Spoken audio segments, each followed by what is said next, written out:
Shadows in Paradise. Liam Bennett adjusted his non-designer sunglasses as he approached the front desk of Sapphire Cove Resort.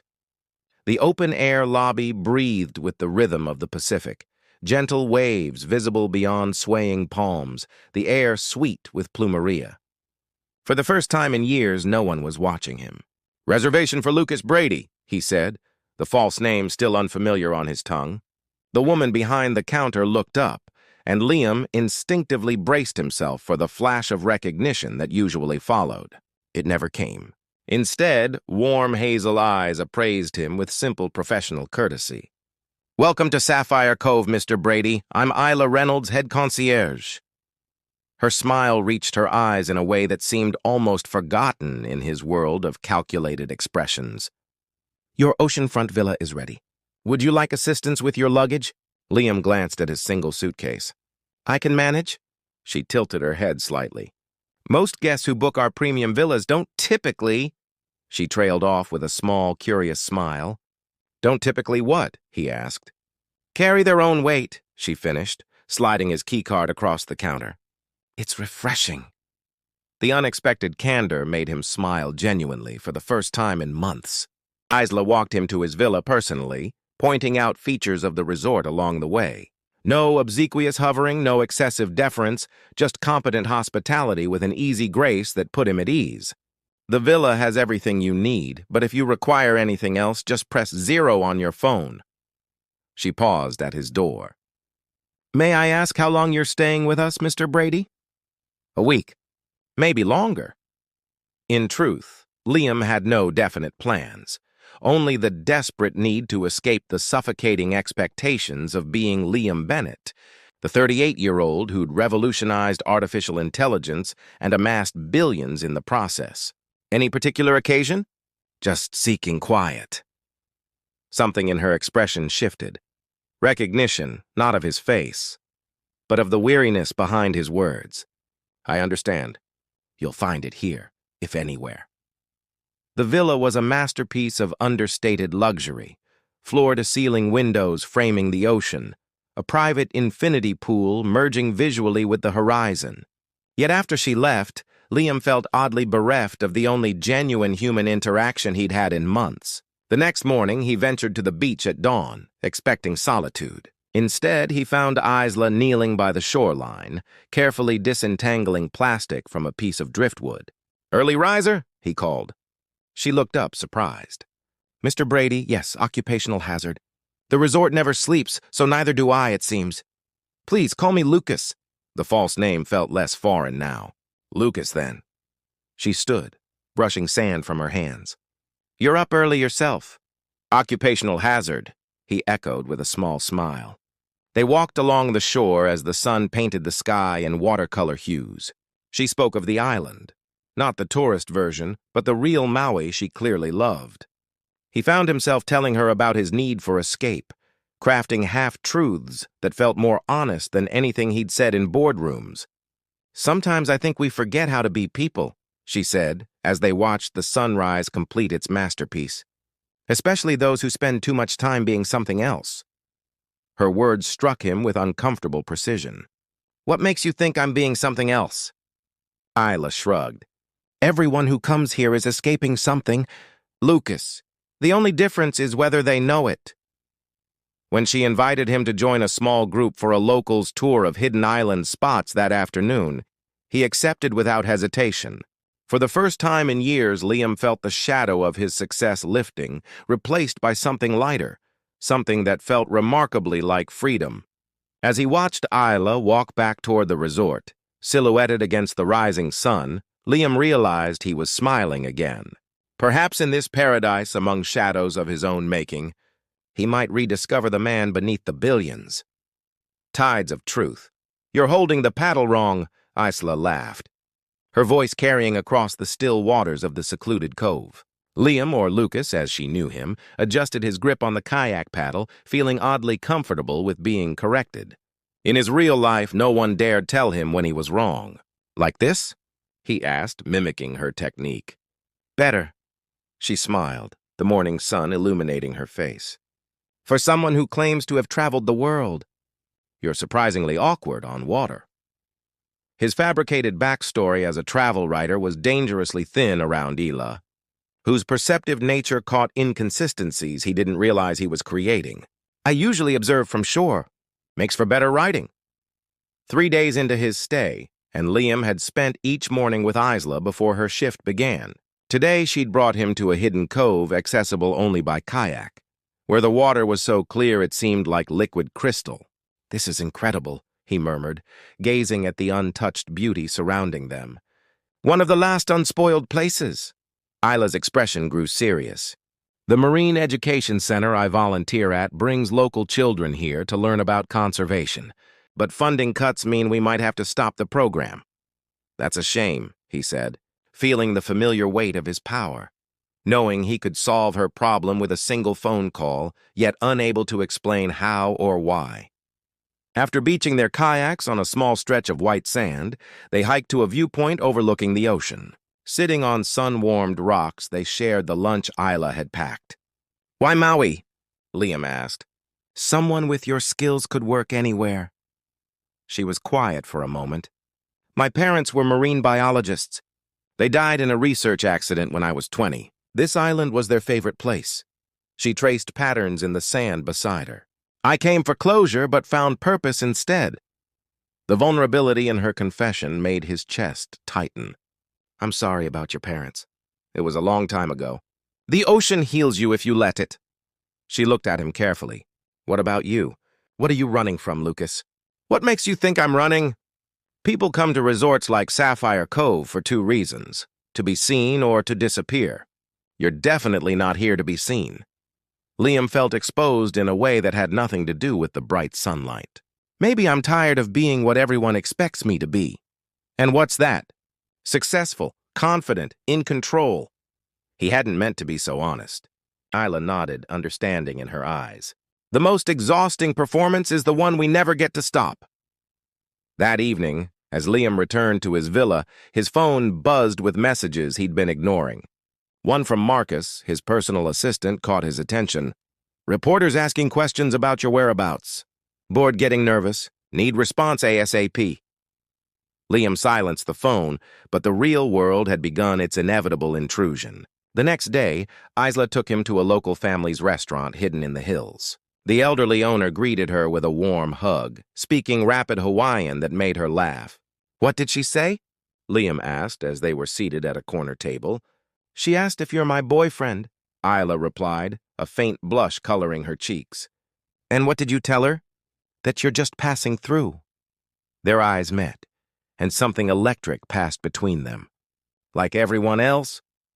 Over dishes he couldn't pronounce but found extraordinary, they talked until stars appeared outside. Isla spoke of her dreams to expand the Marine Education Center, to create something that would honor her parents while securing the island's future. "You speak about it with such passion," he said, captivated by the animation in her features. "Some things are worth fighting for," she replied simply. Walking back along the beach toward the resort, their hands brushed accidentally. The second time, Liam caught her fingers with his. When she didn't pull away, he felt a surge of something he hadn't experienced in years, genuine connection, untainted by wealth or status. Under a canopy of stars, they stopped walking.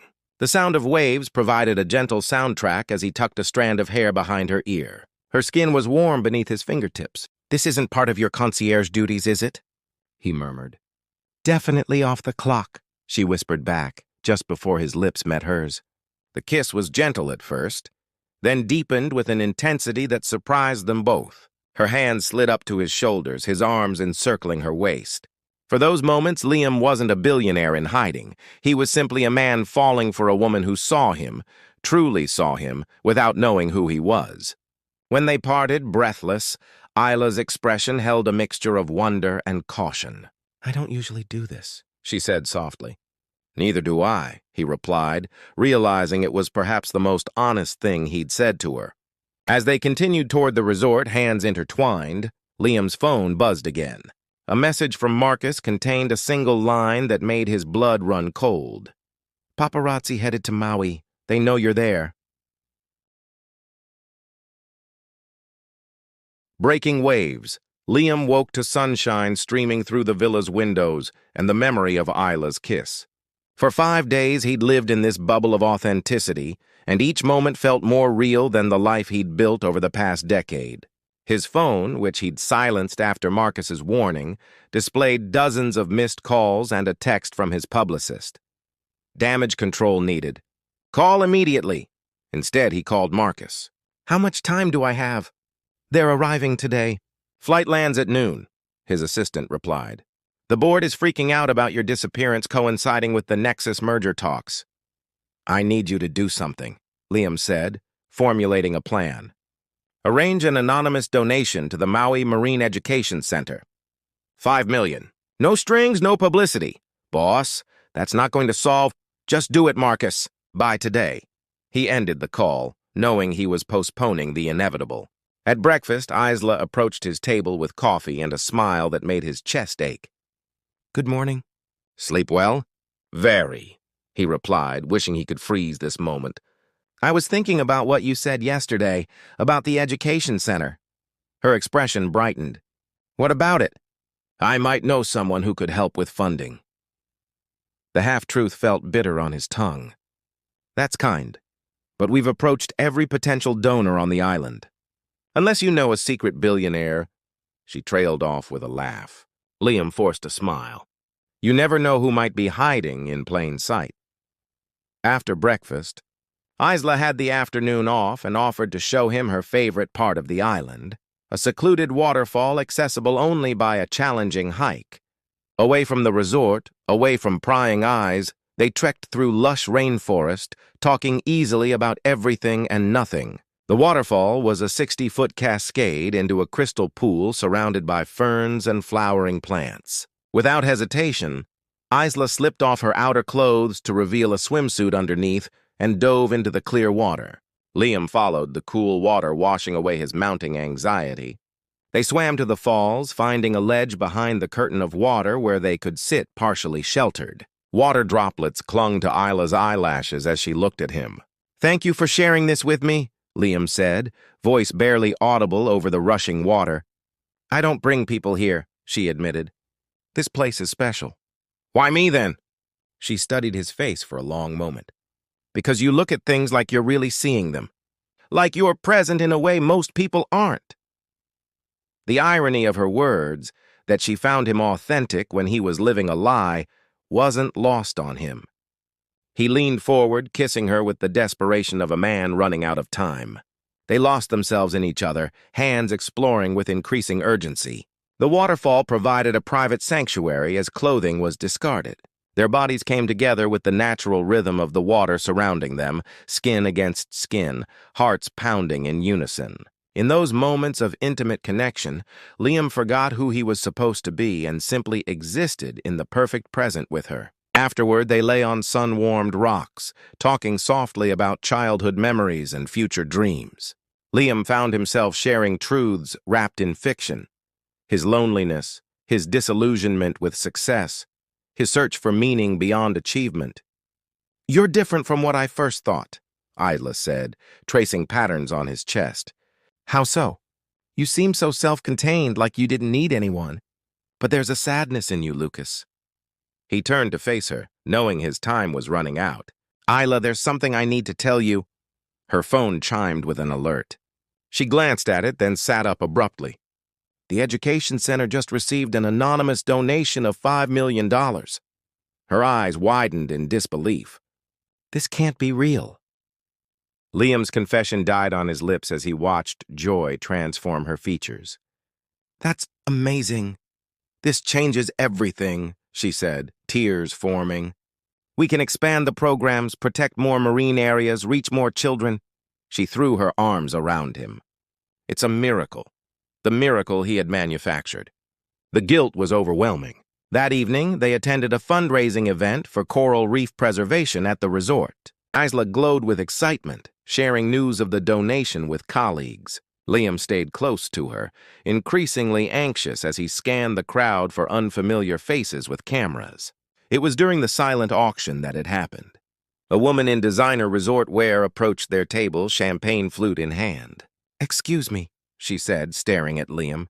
But aren't you Liam Bennett? The AI guy? He felt Isla stiffen beside him. Sorry, you've mistaken me for someone else. I'm Lucas Brady. The woman wasn't convinced. I'm certain it's you. My husband's company just adopted your vision core system. She raised her phone. Would you mind a photo? I'm not who you think I am, Liam insisted, but the damage was done. As the woman walked away, visibly embarrassed but unconvinced, Liam turned to find Isla staring at him, comprehension dawning in her eyes. Lucas? Her voice was barely audible. Or is it Liam? Undertow Isla, please. Let me explain. Liam reached for her hand, but she pulled away, her expression hardening into something he hadn't seen before. Explain what?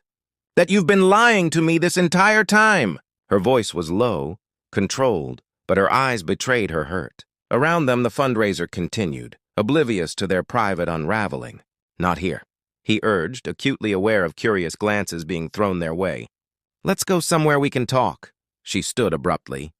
I think I've heard enough of your fiction, Mr. Bennett. The way she said his real name, cold, formal, cut deeper than he expected. He followed her as she navigated through the crowd and out onto the beach, away from prying eyes and ears. The night air was heavy with the scent of salt and plumeria, the moon casting silver across the restless water. $5 million, she said finally, turning to face him. Was that your way of buying my affection? Or just easing your conscience? It wasn't like that, he protested. I wanted to help because it matters to you. And what am I to you? Some exotic vacation experience? The authentic island girl who showed the bored billionaire how the other half lives? Her words stung because they contained fragments of truth he couldn't deny. You're not being fair. Fair? She laughed bitterly. You lied about your name, your life, everything. You let me share parts of myself with a person who doesn't even exist. I'm still the same person you've spent these days with, Liam insisted. The name changed, not me. Do you honestly believe that? Isla's voice softened, which somehow hurt more than her anger.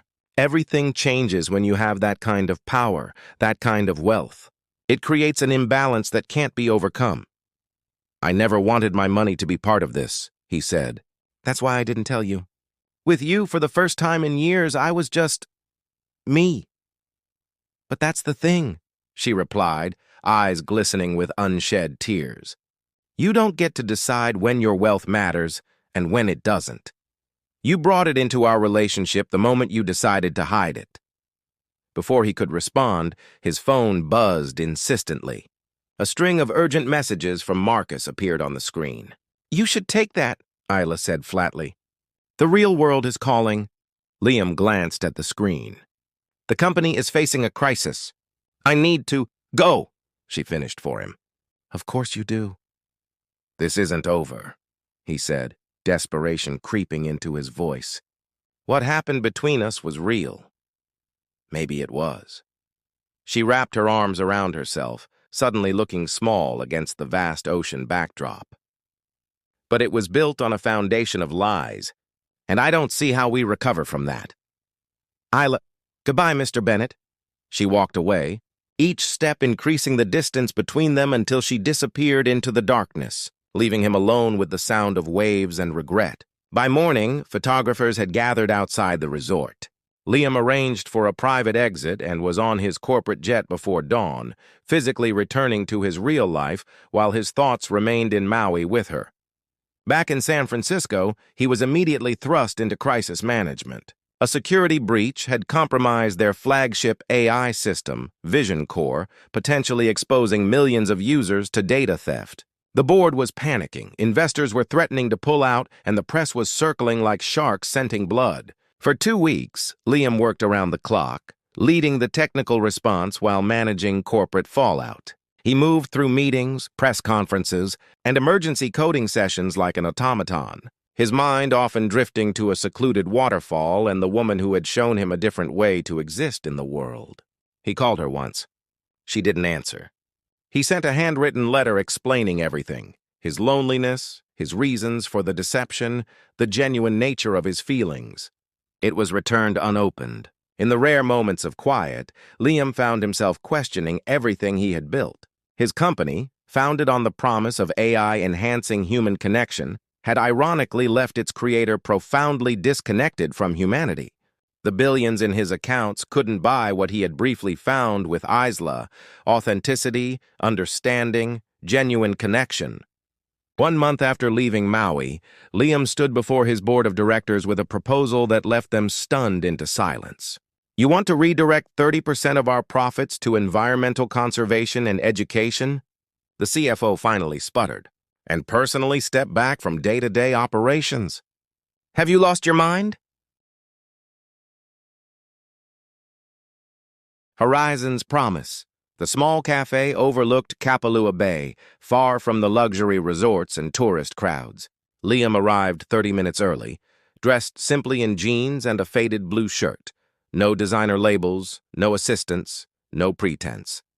He chose a cornered table with a view of the entrance and ordered coffee that grew cold as he waited. When Isla finally appeared in the doorway, the sight of her stole his breath. Her hair was shorter now, falling just below her shoulders, and she moved with the same quiet confidence he remembered. She spotted him immediately but paused before approaching, as if gathering her resolve. "Thank you for coming," Liam said as she sat across from him. "I almost didn't." Her directness was unchanged. She studied his face. "You look different. Less sleep, more perspective," he offered with a small smile. "I've been following the changes at your company," she said, accepting the coffee the waitress brought without ordering. Liam realized she must come here often enough to have a regular order. Very dramatic pivot for an AI giant. It wasn't a publicity stunt, if that's what you're thinking. What was it then? Liam considered his words carefully. "A realignment. Between what I build and what I believe," he paused. "You helped me see the disconnect."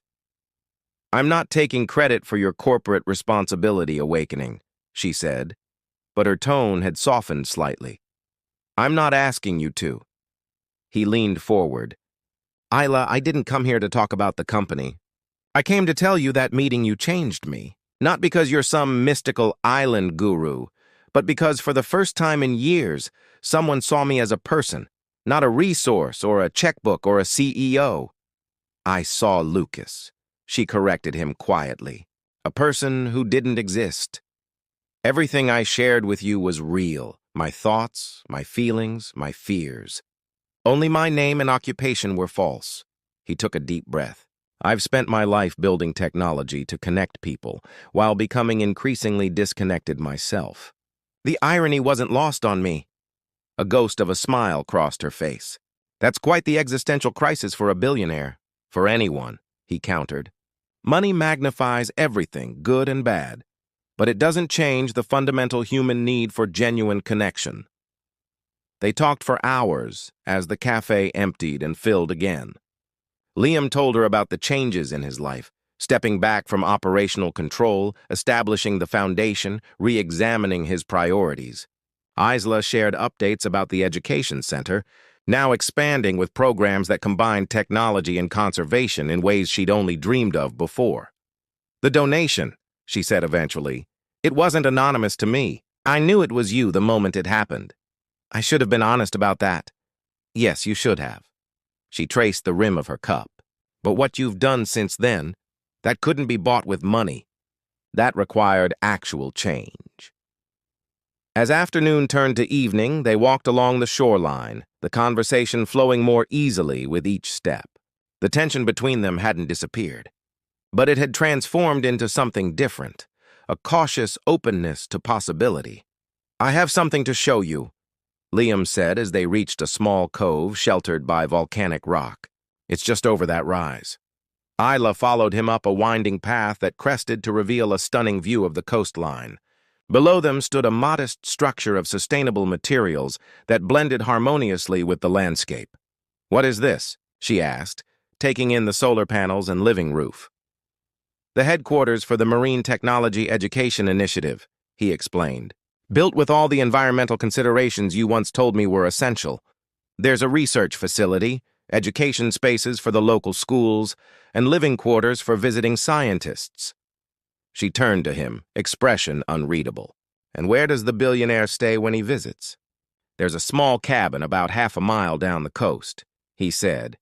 Nothing fancy. Just a place to sleep and work. Why show me this now? Because I want you to run it, Liam said simply. Not as a gift or charity, but because you're the most qualified person for the position. Your background in marine education, your connection to the community, your understanding of what's at stake. No one else comes close. Isla was quiet for a long moment, her gaze moving from the facility back to his face. And us? Is that part of the offer? No, he said firmly. The position is yours regardless of anything personal between us. I've learned my lesson about mixing power and relationships.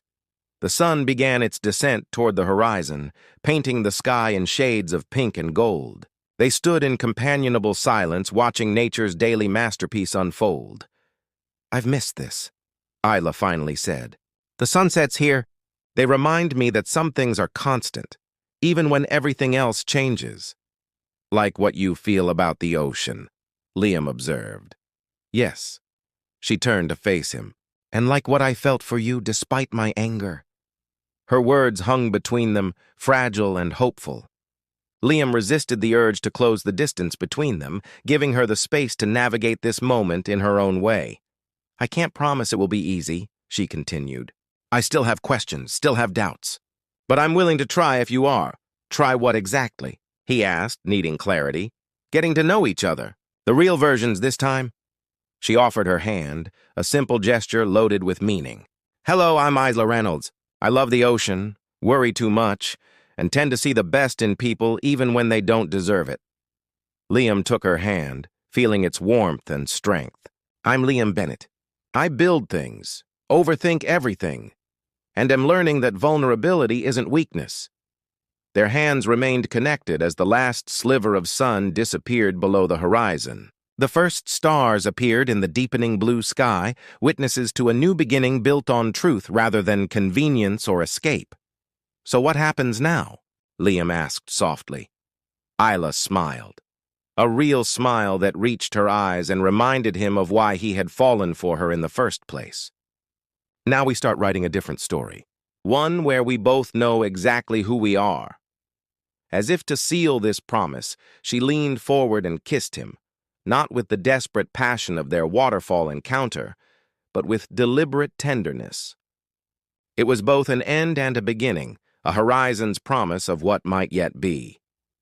When they finally parted, Liam kept his eyes on hers, no longer hiding, no longer pretending.